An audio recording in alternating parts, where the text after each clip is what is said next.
Hello student, welcome to third lecture of class 7 in Hindi medium. मैं प्रदीप कुमार भास्कर आपका third lecture ले रहा हूँ। देखिए, थर्ड लेक्चर में प्रश्न 7 की तरफ बढ़ते हैं। प्रश्न 7 का जो हल है, यह एक वर्ग दे रखा है। इस वर्ग में 3 आपका पंक्ति हैं। ये देखिए 3 पंक्ति और ये 3 स्तंभ हैं। इसमें चेक करना है कि क्या यह जो है आपका जो है मायावी वर्ग है कि नहीं है। तो इसके चेक करने के लिए हमको पंक्तियों को जोड़ना होगा। सारे पंक्तियों को जोड़ेंगे, देखेंगे क्या पंक्तियों का योग और स्तंभों का योग, और ये देखिए तिरछा तिरछा जो है विकर्ण है, विकर्णों का योग सबका समान अगर होगा तो यह मायावी वर्ग होगा, अन्यथा नहीं होगा। देखिए पहली पंक्ति को हमने जोड़ा। पहली पंक्ति का जो योग है 5 -1 -4 है। 5 को लिया, -1 -4 को लिया। देखिए धन और ऋण है, तो धन ऋण ब्रैकेट को खोलने के बाद -1 हो जाएगा। यहाँ भी धन है, यहाँ ऋण है, तो यह भी माइनस हो जाएगा।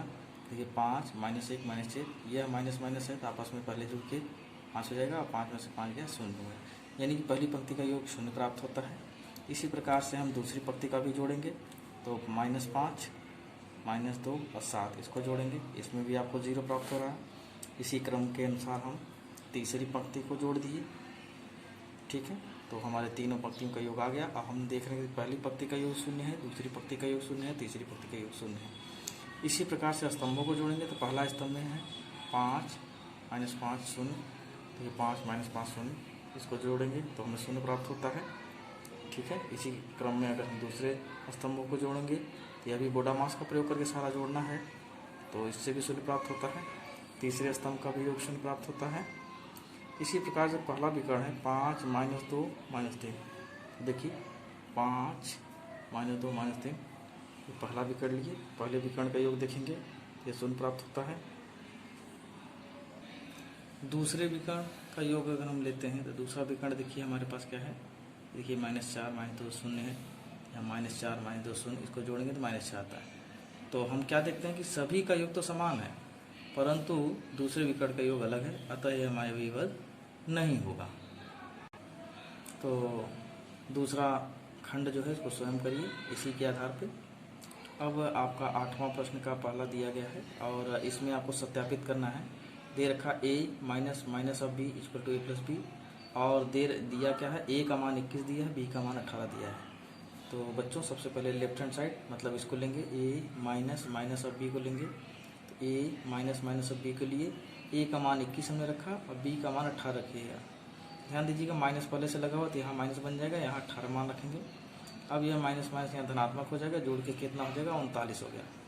अब दाहिना पक्ष लेंगे, तो दाहिने पक्ष में देखिए a प्लस बी देखा है, तो दाहिने पक्ष में मतलब राइट हैंड साइड में a प्लस बी 21 धन 18, ये कितना हो गया 39 हो गया। तो अब ध्यान से देखा जाए तो यह left hand side right hand side दोनों बराबर हो गया, इसलिए यह सत्यापित हो गया। इसी क्रम में दूसरा तीसरा और चौथा स्वयं करिएगा। अब जो है 9वें प्रश्न की तरफ बढ़ते हैं। यहाँ जो है छोटे और बड़े का निशान और बराबर का निशान दिया हुआ है। अब इसमें भरना है, तो पहला प्रश्न है -8 प्लस -4 और ब्लैंक है -4 -8 माइनस और -4। ध्यान से देखिए ये धन ऋण है तो ऋणात्मक हो जाएगा, -8 -4 मिलकर -12 हो जाएगा।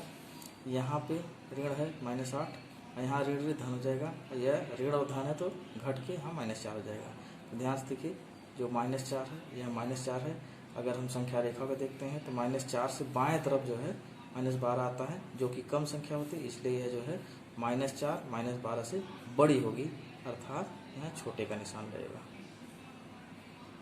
तो इसी क्रम में आगे बढ़ते हैं।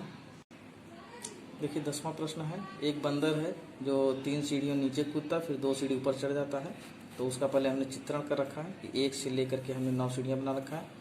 देखिए पहले से 3 सीढ़ी कूदेगा तो कहाँ जाएगा, चौथे पे जाएगा, और चौथे से 2 की सीढ़ी वापस आकर दूसरे पे जाएगा। फिर यह 3 सीढ़ी जाएगा तो कहाँ जाएगा, देखिए 1 2 3 यानी 5 पे जाएगा, और फिर 2 जाएगा तो फिर 3 पे जाएगा। इसी क्रम में देखते हुए ध्यान से देखिए इसी को अंकित करते हैं। पहली कूद में वह 1 पहले पे था, 3 सीढ़ी आगे बढ़ के 4 पे पहुँचा। दूसरी कूद में वापस गया तो 4 में से 2 घट के 2 हो जाएगा, ठीक है। फिर उसके बाद 2, दूसरी से फिर 3 जाएगा, 5 बढ़ेगा, फिर वापस जो 5 आएगा, 5 में से फिर 2 घटेगा, 3 जाएगा। इस तरह से क्रम में आगे बढ़ते हुए हम देखेंगे कि 11वीं बार जब वह 11वीं बार छलांग लगाएगा तो छठवीं सीढ़ी पे होगा और 3 कदम कूदने के बाद 3 सीढ़ी कूदने के बाद ये 9 में पहुंच जाएगा और यही उसका उद्देश्य था, वहां पहुंचना था। तो इसका उत्तर जो है क्या हो जाएगा, 11वीं कूद जो है उसका उत्तर होगा कि 11वीं कूद के बाद वह 9वीं सीढ़ी पर होगा। तो इसी प्रकार से आप दूसरे और तीसरे प्रश्नों को स्वयं हल करेंगे।